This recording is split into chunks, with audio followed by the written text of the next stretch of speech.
अब यहाँ पर एक और बड़ा खुलासा कल हुआ है कि जिन लोगों पे आपने सबसे ज्यादा ट्रस्ट किया वही आपको धोखा देने वाले सबसे बड़े गुनहगार। साइबर सेल से हमें कुछ इनपुट्स ऐसे मिले हैं जिसमें कहा गया है कि पेपर लीक हुआ है। स्टूडेंट सोचिए जरा, जब रक्षक ही भक्षक बन जाए तो क्या होगा। कभी सुना है कि सांप को दूध पिलाया? ये सारी कहावतें किस लिए कही जाती हैं? ये कहावतें इसलिए कही जाती हैं कि जिन लोगों पे आपने सबसे ज्यादा ट्रस्ट किया वही आपको धोखा देने वाले सबसे बड़े गुनहगार बने। कुछ इसी तरह का एक बहुत बड़ा खुलासा हुआ है और ये खुलासा हुआ है कुशीनगर उत्तर प्रदेश से। हम सबको पता है कि 18 जून को यूजीसी नेट का एग्जाम हुआ था, एनटीए ने इसको कंडक्ट कराया था।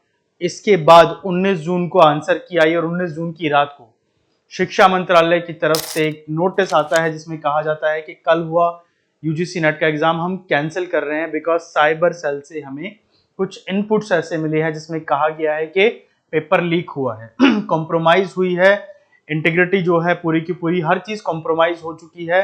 और ऐसे में ये कहना कि एग्जाम फेयर एंड ट्रांसपेरेंट हुआ है पॉसिबल नहीं है, तो हम एग्जाम ही कैंसिल कर रहे हैं। 9 लाख से ज्यादा बच्चे एग्जाम दे के आए थे, सभी का भविष्य खतरे में लटक गया। और उसके बाद सीबीआई को आनन फानन में जांच सौंप दी गई और सीबीआई अपने काम में लग गई। एनटीए की जो जिम्मेदारी थी उसके ऊपर सवाल उठने लगे, शिक्षा मंत्री के ऊपर सवाल उठने लगे और बहुत तेजी से प्रोसेस चलने लगा कि भाई बात को आगे बढ़ाया जाए, क्या हुआ क्या नहीं हुआ। एनटीए के ऊपर धांधली के आरोप लगे। कल ही एनटीए के जो डायरेक्टर थे उनको हटा दिया गया है उनके पद से। अब यहाँ पर एक और बड़ा खुलासा कल हुआ है।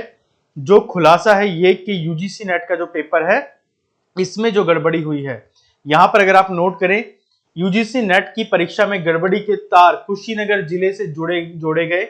इसी सिलसिले में शुक्रवार की रात सीबीआई की टीम कुशीनगर पहुंची। 2 संदिग्धों की जानकारी होने पर उनको अरेस्ट किया गया, जिसमें से एक को अरेस्ट किया गया, एक भाग गया। एक व्यक्ति किसी कोचिंग संस्थान का संचालक था।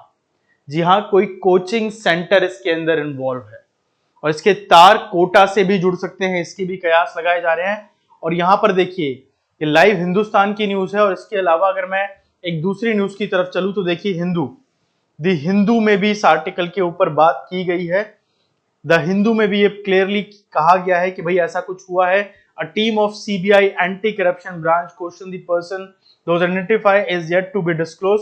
यूपी के कुशीनगर में इनको पकड़ा गया है और अब इससे पता चल रहा है कि कहीं ना कहीं कोई कोचिंग इंस्टीट्यूट इसके अंदर शामिल था। जी का जो उत्तर प्रदेश उत्तराखंड का जो सेक्शन है उसमें देखिए कुशीनगर से जुड़े नेट परीक्षा की गड़बड़ी के तार सीबीआई ने डाला डेरा। अब सोचिए जरा कि कोचिंग इंस्टीट्यूट इन्वॉल्व है इनके अंदर, तो ये समझना पड़ेगा कि भैया किस तरीके से ये पूरा मायाजाल चल रहा था। और हम देखते हैं कि स्पेशली अगर मैं दिल्ली की बात करूं या कोटा की बात करूं, राजस्थान की या उत्तर प्रदेश के नोएडा की बात करूं, तो कोचिंग संस्थान बड़े तौर पर काम करते हैं, ठीक है, और बहुत बड़े तौर पर काम करते हैं और कहीं यहाँ पर वैलिड तरीके से भी काम किया जाता है, इनवैलिड तरीके से भी काम किया जाता है। इस तरह की खबर आना कि कोई कोचिंग संस्थान इसमें इन्वॉल्व था, ये बहुत बड़ा एक झटका है। बिकॉज आज के टाइम पर अगर कोई भी बच्चा किसी भी कॉम्पिटेटिव एग्जाम की प्रिपरेशन कर रहा है तो उसका पहला टारगेट ये रहता है कि भाई वो जाए और कोचिंग ले कहीं से। बट अगर कोचिंग संस्थान से कोई जुड़ा व्यक्ति यहाँ से जुड़ा है तो बहुत एक तरह से टेंशन की भी बात है बड़े तौर पर। और कहीं ना कहीं स्टूडेंट्स के लिए भी एक आई ओपनिंग है कि भैया आपको सोच समझ के काम करना पड़ेगा। अब ये जानने की बड़ी बात रहेगी कि क्या सही में कोई कोचिंग इंस्टीट्यूट बड़े तौर पर इन्वॉल्व है या कोई एक इंडिविजुअल जो शायद किसी कोचिंग से जुड़ा हुआ था वही इसमें इन्वॉल्व है। बट हाँ, ये बात अब काफी हद तक क्लियर हो रही है कि पेपर लीक हुआ है, बड़े तौर पर इसका खुलासा हो रहा है। तो उम्मीद है कि जल्दी ये भी पता चल जाएगा कि एग्जैक्टली हुआ क्या, किस सेंटर पे ये हुआ। और अगर मान लीजिए कि ये फेयर एंड ट्रांसपेरेंट रहता है कि भाई इसी सेंटर पे हुआ था, बाकी कहीं पर भी पेपर लीक नहीं हुआ, तो शायद 18 जून के जो एग्जाम का रिजल्ट था उसको भी डिक्लेयर किया जाएगा। यही डिमांड मैं बार बार कर रहा हूं हर वीडियो के अंदर कि 18 जून का एटलीस्ट स्कोर कार्ड तो हमें बताइए कि बच्चों ने क्या परफॉर्मेंस दी है, वो स्कोर कार्ड हमारे सामने आए।